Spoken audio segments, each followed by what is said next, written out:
राजस्थान का इतिहास अपने वीरत्व और सतीत्व के लिए ख्याति प्राप्त है। राजस्थान के गर्भ ने अनगिनत ऐतिहासिक व्यक्तित्व को जन्म दिया, जिन्होंने यहाँ की मिट्टी को अपने पराक्रम, साहस और शौर्य से सींचकर स्वर्ग सी पवित्रता प्रदान की। राजस्थान वो स्थान है जहाँ आस्था, अध्ययन, आध्यात्मिकता की सरिता बहती है। इसी राजस्थान के मारवाड़ अंचल में एक ऐसी महान शख्सियत का जन्म हुआ, जिन्होंने वर्तमान भौतिकवाद और विज्ञानवाद को प्रत्यक्ष चुनौती देते हुए ईश्वरीय सत्ता और व्यवस्था पर विश्वास स्थापित किया। इनकी भक्ति की शक्ति इतनी प्रबल थी कि तत्कालीन राष्ट्रपति डॉक्टर राजेंद्र प्रसाद ने 7 दिन तक राष्ट्रपति भवन में बुलाकर सम्मान दिया और इनके दिव्य व्यक्तित्व से वह अंतिम समय तक अपार आस्था और श्रद्धा के साथ प्रभावित रहे। और वो महान शख्सियत हैं सती मां रूप कंवर शेखावत जी, जिन्हें बाला सती जी बाप जी के नाम से जानते हैं, जो एक श्रेष्ठ क्षत्राणी और श्रेष्ठ तपस्विनी थी, जो लगभग 45 वर्ष तक बिना अन्न जल के न केवल जीवित रहकर जिन्होंने दिखाया, बल्कि जीवन के सारे कार्यकलाप ऊर्जावान रहते हुए संपन्न किए। अध्यात्म विज्ञान से कहीं आगे है।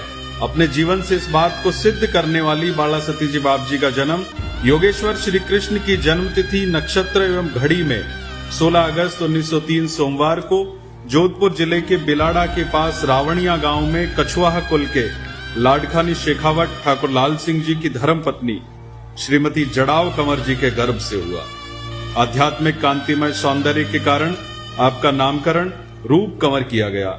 इस रावणिया ग्राम का नाम अब सती जी बाप जी रूप कंवर के नाम पर रूपनगर हो गया है। जोधपुर अजमेर राजमार्ग पर बिलाड़ा के पास बाड़ा गांव के सगत सिंगोत जोधा राठौड़ श्री झुंझार सिंह जी से आपके विवाह के समय आपकी आयु मात्र 15 वर्ष थी और विवाह के 17 दिन बाद ही श्री झुंझार सिंह जी का देहांत हो गया, जिनका मुख भी कभी आप नहीं देख पाई थी। आपने सिर्फ पति वियोग ही नहीं सहा, बल्कि अनेक विपदाओं का भी सामना करना पड़ा और खेतीबाड़ी तक के काम को आपने संभाला, परंतु बचपन से भगवान नाम जप के संस्कार को नहीं त्यागा, जिसकी प्रेरणा आपको अपने शिव भक्त बाबोसा श्री चंद्र सिंह जी से मिली थी।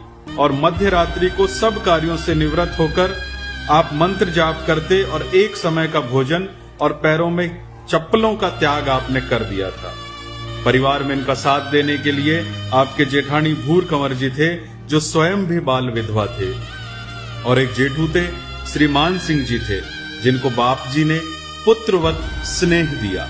परंतु दुखों ने साथ बाप जी का अभी तक नहीं छोड़ा था और 15 फरवरी 1942 को पुत्रवत स्नेह के पात्र भी बाप जी को अकेला छोड़ के चले गए, जब मान सिंह जी का देहांत हो गया। वे इस पुत्र के साथ ही सती होना चाहते थे, परंतु योगमाया प्रकृति को बाप जी के रूप में निराशा की ओर बहे जा रहे क्षत्रिय समाज को प्रेरणा और संसार को शिक्षा देनी थी कि विज्ञान ही सब कुछ नहीं है। अतः बाप जी देह त्याग तो नहीं कर पाए, पर उसी रोज से अन्न और जल का सर्वथा त्याग करके बिना अन्न जल के अगली आधी सदी तक स्वस्थ जीवन जीकर आप अपनी क्षत्रियोचित साधना की उच्च अवस्था का परिचय दे गए। आपकी साधना की अवस्था का अंदाजा इसी बात से लगता है कि मात्र किसी की पीठ पर हाथ रखकर वे साधक को शून्य अवस्था, जिसके लिए सभी शास्त्र भरे पड़े हैं और पूरा विश्व भर लालायित है, तक पहुंचाने में समर्थ थे। बाप जी का पूरा जीवन ही ऐसे उदाहरणों से भरा हुआ है। आपने 15 नवंबर 1986 कार्तिक पूर्णिमा के पवित्र दिवस को देह त्यागी संपूर्ण क्षत्रिय समाज को पुनः ऊंचाइयों पर पहुंचने का एक मूल मंत्र आप देकर गए कि शराब मांस का त्याग करके राम नाम के जप में लग जाओ। प्रयाण काल के समय आंसू बहा रहे नर नारियों को आप यह आश्वासन देकर गए कि मुंह कटे ही नहीं जाऊं, मुंह अठे ही छूं। बाला सती जी बाप जी के चरणों में कोटि कोटि वंदन।